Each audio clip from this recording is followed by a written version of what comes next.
ఈరోజు నా BDS joining story చెప్తా. ఇంటర్ అయిపోయాక నీట్ ఎగ్జామ్ రాసా. సో అప్పుడు కెరీర్ గురించి అంత ఐడియా లేదు. సో లాంగ్ టర్మ్ తీసుకున్న ఆకాష్లో.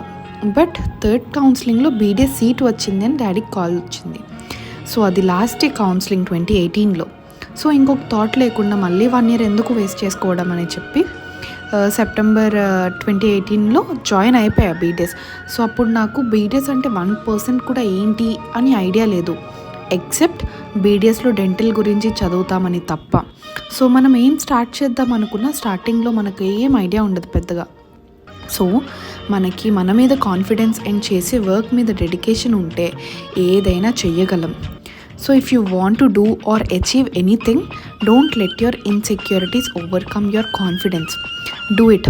You will gain something. If not anything, you will gain knowledge and experience. So మీరు కూడా అలా ఏమైనా స్టార్ట్ చేద్దాం అనుకున్నారు? కామెంట్